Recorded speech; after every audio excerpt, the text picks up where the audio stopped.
नमस्कार, आप देख रहे हैं प्रयास एक ज़रिया। मेरे पीछे का सीनरी और वेदर देख के आपको पता लग ही रहा होगा कि मौसम भी बहुत सुहावना है और मेरे पीछे का व्यू भी काफ़ी खूबसूरत है। मगर मैंने अभी सोचा कि मुझे शायद इस विषय पे बात करनी चाहिए, क्योंकि ये विषय कहीं ना कहीं बहुत ज़रूरी है हमारे लिए और हमारी सराउंडिंग के लिए।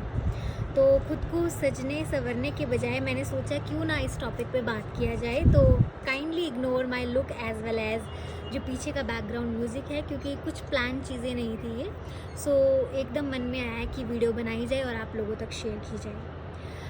जो भी हिमाचल या किसी भी हिल स्टेशन से बिलोंग करते हैं वो अक्सर जानते होंगे कि लोग पहाड़ों में फॉरेस्ट फायर कर देते हैं, यानी कि पहाड़ों में आग लगा देते हैं। क्योंकि लोगों का मानना है कि अगर हम पहाड़ों पे या हमारे ग्रीनरी को जलाकर अगर बारिश ला सकते हैं और गर्मी का जो तापमान है उसको कम कर सकते हैं, तो हम अपने नेचर को ऐसे एक्सप्लोइट करते हैं। बट ये एक्सप्लोइटेशन हमारे समाज और हमारे नेचर के लिए बहुत बहुत बड़ी चीज़ है। आई डोंट नो ये इसके पीछे की साइंस है, और हमारे बड़े बुजुर्ग बहुत समय से ये सब चीज़ें कहते चले आए हैं और हम भी सुनते आए हैं कि अगर ऐसे आग लगा दो तो बारिश हो जाती है। और आई डोंट नो अब इसके पीछे की साइंस तो मुझे नहीं पता, बट मुझे पर्सनली नोट पे ऐसे लगता है कि ये बहुत गलत हो रहा है।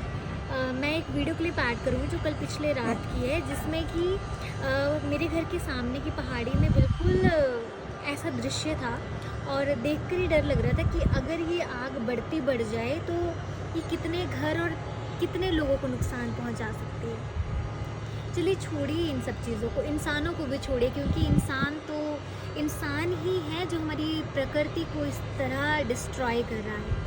मगर आपने कभी सोचा है कि इन पहाड़ों के बीच जब आप कोई आग लगाते हैं तो बीच में जो जीव जंतु होते हैं और उनके ऊपर क्या इफ़ेक्ट हो रहा होगा?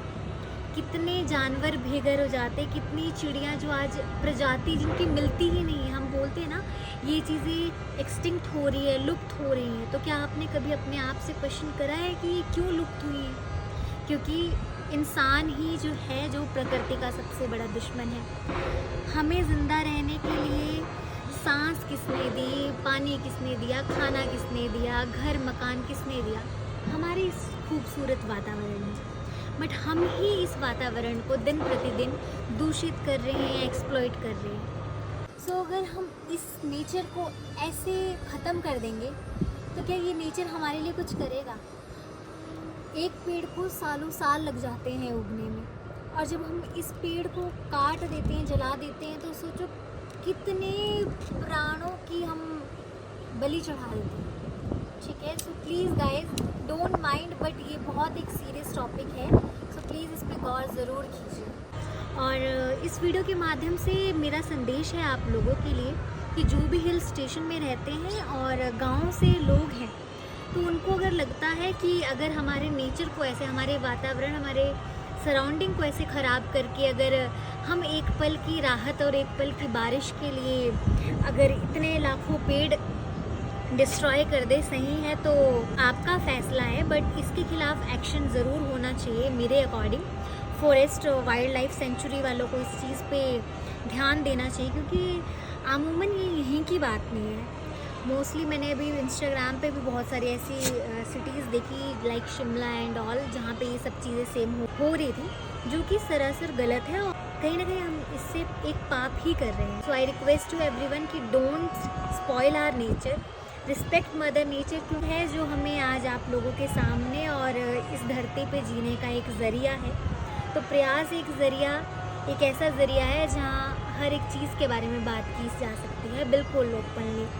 सो मुझे तो ये मालूम भी नहीं कि आफ्टर वीडियो मैं जब देखूँगी खुद को तो कैसी मेरी फेस और कैसा मेरा शक्ल होगी, क्योंकि बिल्कुल अनप्लान वीडियो थी। क्योंकि मुझे नहीं लगता कि सुंदरता मैटर करती है, क्योंकि अगर हम अपने सोसाइटी, अपने एनवायरनमेंट को ही बदल ना पाए तो फिर वो सुंदरता किस काम की? अगर हम खूबसूरत भी हैं तो हमारे इस प्रकृति की वजह से, इस नेचर की वजह से। आप देखो कितना खूबसूरत नज़ारा है, और अगर आप जलाकर इसी खूबसूरती को राख कर देंगे तो क्या आप सही कर रहे हैं? इस वीडियो में तो बस इतना ही कहूँगी कि please don't exploit our nature, और आई होप कुछ लोगों पे प्रभाव पड़े, मेरी वीडियो को शेयर करें ताकि उन लोगों तक जाए जो ये सब चीज़ें करते हैं। क्योंकि ये जानवर आप मेरे साथ भी देख सकते हैं कि मेरे घर का जानवर नहीं, ये मेरा फैमिली मेम्बर है। तो जब हम इन जानवरों, इन पशु पक्षी को इस कदर दुख पहुंचाते हैं तो कहीं ना कहीं ये हमारे धर्म, सभ्यता और संस्कृति के खिलाफ है। टिल देन आप अपना ध्यान रखें, अपने परिवार का ख्याल रखें और ऐसे ही जुड़े रहिए प्रयास एक ज़रिया के साथ। और प्लीज़ इस बारे में ज़रूर सोचिएगा। And thank you, keep watching प्रयास एक ज़रिया।